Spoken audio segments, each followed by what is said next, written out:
ফকিরাপুল কাঁচা বাজারে নির্বাচনী জনসংযোগ করছেন ঢাকা ৮ আসনের সংসদ সদস্য প্রার্থী নাসির উদ্দিন পাটোয়ারি। সবশেষ তথ্য জানাতে আমাদের সঙ্গে যুক্ত হচ্ছে সহকর্মী মাহমুদুল হাসান নাজিম। গতকাল একজন বলেছিলেন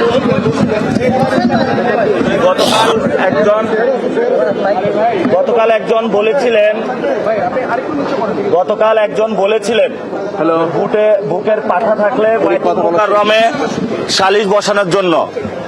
আমরা সেই জায়গায় বলতে চাই, আপনারা গতকালকে নিউজ মিডিয়ার মাধ্যমে দেখেছেন যে বাইতুল মোকাররমে ব্যবসায়ীদেরকে আটকিয়ে রাখা হয়েছে।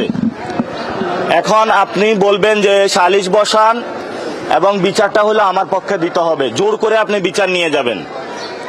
তো আপনি যে গতকালকে বাইতুল মোকাররমে এইভাবে ব্যবসায়ীদেরকে বন্দী করে রাখলেন, এটা কোন সভ্য সমাজের উদাহরণ? ২ নম্বর বিষয়, গণ অভ্যুত্থানের পরে অনেক মানুষ বাইতুল মোকাররমে যে নিচতলা স্বর্ণের দোকানগুলা স্বর্ণ চুরি করতে এসেছিল।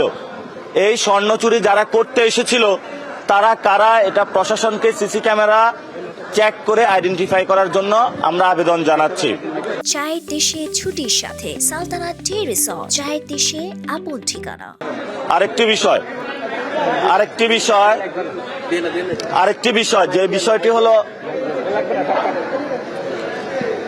আরেকটি বিষয় সেটা হলো যে আপনারা জানেন বিএনপির যারা নির্যাতিত ছাত্রদল এবং যুব দলের যারা নির্যাতিত নেতাকর্মী, আমরা তাদের প্রতি একটি আহ্বান জানাবো। আহ্বানটা হলো যে আপনারা যে আব্বাস নৌকা উঠছেন, এই আব্বাস নৌকা তলা ফুটা হয়ে গিয়েছে।